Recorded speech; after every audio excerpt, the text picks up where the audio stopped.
Hi, this is Russ Tanner from Global Skywatch. I want to share with you a little event that I had happen to me today. This happens all the time. This is very common for me as someone who smells and tastes the fallout from the aerosol injection that is going on in the skies. I want you to know that this is a common event. In fact, it happens every day. I see these aerosols. I smell and taste them very strongly. They're overwhelming, and they cause me and the people around me who I know to have symptoms. And most people won't put those health symptoms together with the fallout. They won't make the association between the two unless they smell and taste them. And only a small percentage of the population, hundreds of which who have contacted me, by the way, but only a relatively small percentage of the population have actually actually smell and taste it. So people can't make that association between their illnesses. I have, and I know, and the people around me, I see their illnesses, their pain, their lung pain, their heart pain, their muscle damage they had from accidents, their joint pain, headaches, all kinds of things like this happen when the fallout reaches ground level. Here's my story about today. Here's what happened. As I went into Bangor, I live outside Bangor, Maine, went into town to do some errands today, and the sky, it was about approaching 7 o'clock, 14 trails in the sky. They were all flying at the jets were all flying in different directions. They were all flying at the same altitude. A couple of them left persistent trails. All the rest of them were non-persistent trails. I told my friend and business partner who was with me, we often go into town together to do our errands and shopping and stuff. I told her, I said, mark my words, 45 minutes to an hour, we're going to have bad air. And because I can tell by looking at the altitude they're spraying, I can give a pretty good estimate how long it's going to take to reach ground level. Now, back in the beginning days when I was first exposed to chemtrails, they flew really, really low, and it only took about 20 to 30 minutes for this to reach ground level. These jets were flying very low. Then I saw them overnight. They began spraying non-persistent trails for the first time overnight. They obviously did an equipment change. I've seen this happen in 3 cities, by the way, which I've documented in an article that I wrote, which I'll link to in the video description. But nevertheless, I saw them change from long persistent trails, all of them were long persistent, to most of them, the vast majority, being short non-persistent, and they all started flying at higher altitudes. Well, this is what I saw in Bangor today. They were flying not at really low altitudes, not at what I would call medium altitude, certainly not cruising level, but they were flying kind of below medium but above low level. And they were leaving mostly non-persistent, except for, like I said before, a couple persistent trails. So it's about 10 to 7, or it's actually 5. It was like 5 to 7. And I told my business partner, mark my words, 45 minutes to an hour, based on the altitude I can see those jets flying, we're going to have bad air. We were doing errands, coming out of a building, and the air just began getting bad.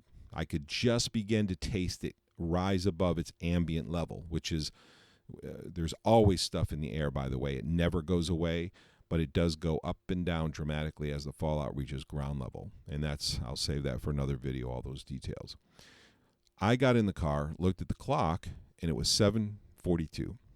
So that was about 47 minutes after I had told her in 1 hour, 45 minutes to an hour, we're going to have bad air. And the air pretty rapidly rose to a very intense level, to the point where it was causing my pretty bad lung pain, which probably mimics asthmatic bronchitis or COPD symptoms. And this always happens when the fallout reaches ground level. Always. When the air is mild, I don't have any problems. I don't have any health problems and no pain. My blood pressure rises to the point where my veins stick out of my hand as if I'm in the middle of an intense cardio workout. So this is what happened today going into Bangor. And I want to share, and I want to make 2 points about this. This is absolutely predictable. I've watched the skies all my life. And I first saw this happening on a daily basis 12 years ago. And I could tell. I knew what the schedules were. I still don't know what the timing is, although they've randomized the schedules a lot. Beginning in 2012, that's when they began randomizing the schedules in the area I live in. And I think they did it everywhere at the same time, actually, based on the feedback I have from other people. But the bottom line is that they started spraying short, non-persistent trails and flying higher overnight. There are some people who have latched on the idea that short, non-persistent trails are condensation trails. And in fact, this is the exact agenda that the EPA is pushing. This is some study came out in 1999 to 2000, which is right in the middle of the massive expansion of the aerosol injection program. This is when, between 1995 and 2005, is when everybody began to see it all around the world. That is the 10-year period when it was massively implemented globally in multiple countries. And so right in the middle of that, of course, they come out with a quote-unquote study. Now, I'm very, very familiar with false science, falsified science, shadow writing. In fact, there have been some very famous quotes that we've shared in our Facebook group, which has over 100,000 people, where people for very prominent positions have exposed that a very significant percentage of the studies that come out today are fraudulent, fake, contain bad information, and cannot be relied upon at all. I'm not talking about inaccurate. I'm talking about deliberately falsified and faked. Well, also this false study from 1999, 2000 also has a documentary that's been made that backs it up. And this also just happens to be the EPA's official position. Well, we're going to be exposing this whole contrail deception in the future. But for the time being, I want you to know that I smell and taste the fallout as it reaches ground level. In short, non-persistent trails that suddenly began in 3 different cities that I would spend a lot of time in happened overnight. They were all persistent, and they changed to non-persistent, the vast majority, overnight. I've written an article on this. I will link to that in the video description.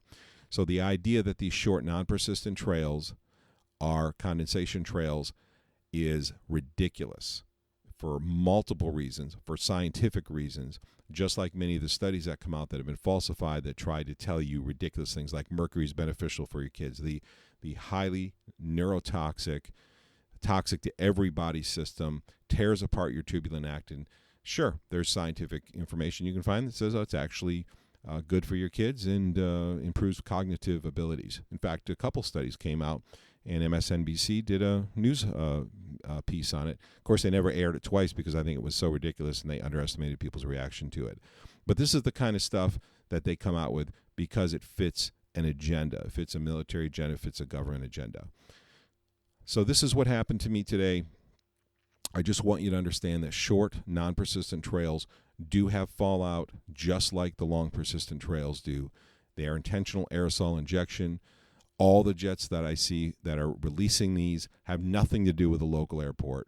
They're too high. They're not coming in for landings. There's much too many of them for Bangor Airport to handle anyway. They are releasing aerosols in the atmosphere, and when this fallout reaches ground level, I smell and taste it. I want to share with you today, that's what I went through.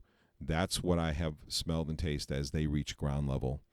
And I hope that people will wake up to this crime, this epic, historic crime against humanity, and start to realize that just because something is called science doesn't mean it has any basis in truth. There are liars in every field. There are people who can be bought off in every field. And even Plato talked about the usage of false science to control populations in the future of his time.